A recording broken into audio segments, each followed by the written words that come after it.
Hello and welcome back to the channel. So today's video is going to be a grain to glass. So we're going to run through the brew day footage like I do, just a quick put together montage of stovetop brewing.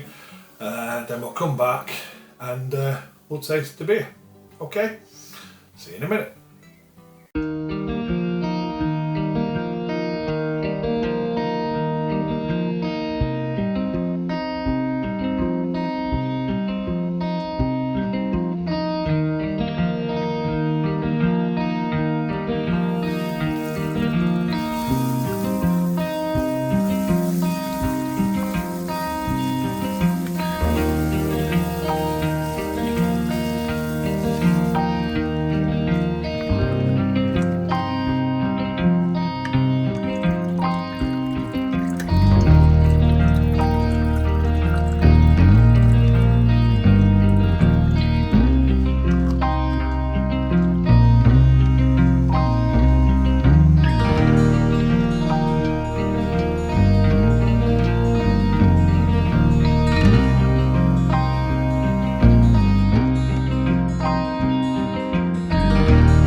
Well, hopefully you enjoyed that little bit of footage.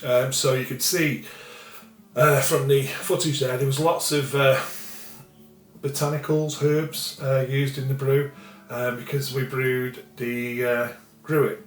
Now it was sort of, well, when was it? March, when I actually did the brew, beginning of March, February. So it wasn't the best time to go foraging for ingredients locally.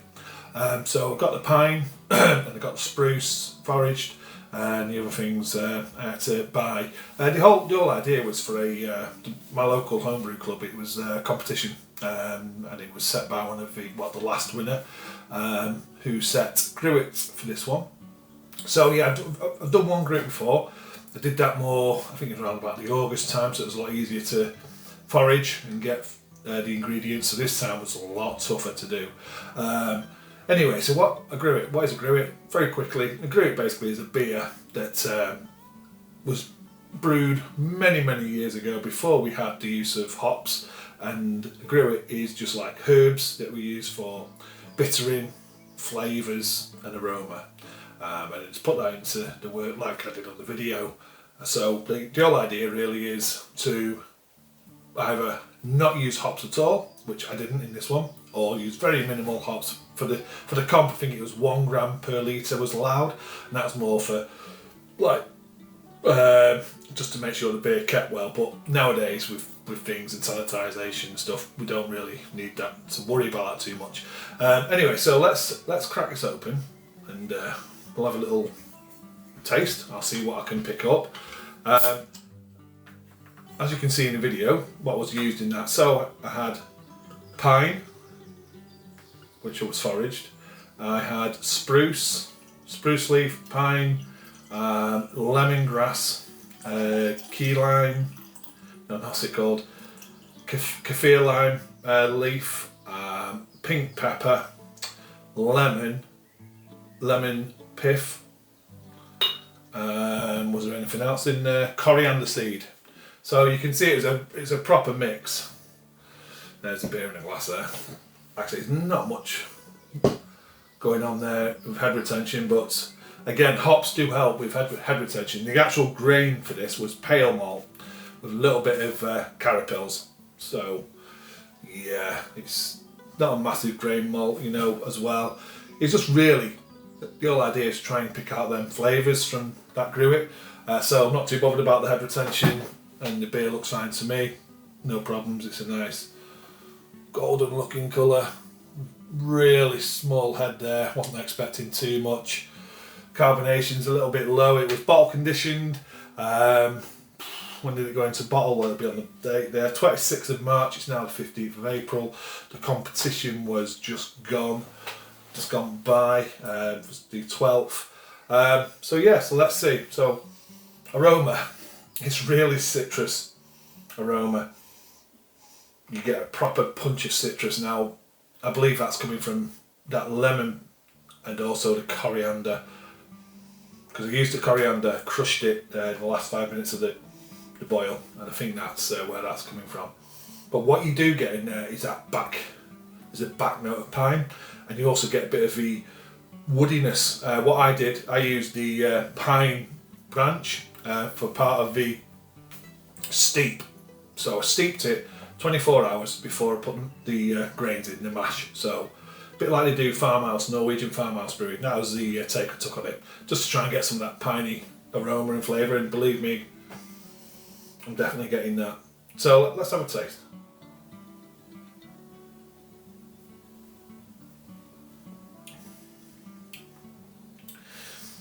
It's refreshing. It's definitely refreshing. Tickles you back as well, just at the back. That could be that coriander and lemon again.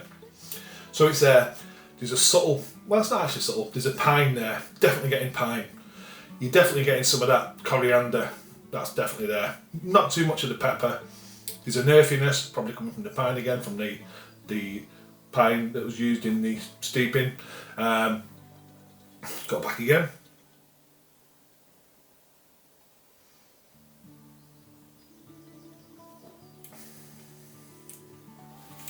It's really quite refreshing. It goes down really well, that. It doesn't look heavily carbonated, but when it's on your tongue, there's definitely a carbonation. It's got a nice mouthfeel as well. So you're getting the lemon, so you're getting that citrus, you're definitely getting the coriander, and you're definitely pulling out that pine. Maybe that lemongrass as well. There's a slight bit of that there, but the pine is quite powerful. But to me, that's not bad at all. It's not the beer I would have wanted to brew, because if it was a bit later on in the year, I would have been looking at dandelions, I would have been looking at nettles, maybe the dandelion leaf, dandelion flower, the nettle root, just bringing that together and putting it inside a Gruit. But it didn't do bad, and it was a really good little competition we had.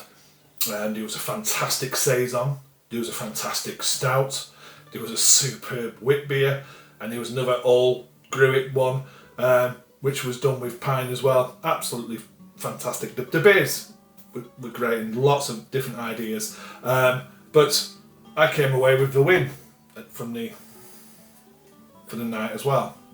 So this little Gruit thing here won the competition as well. So pleased with that. You can see on there, Chiverton Tap Brew Club.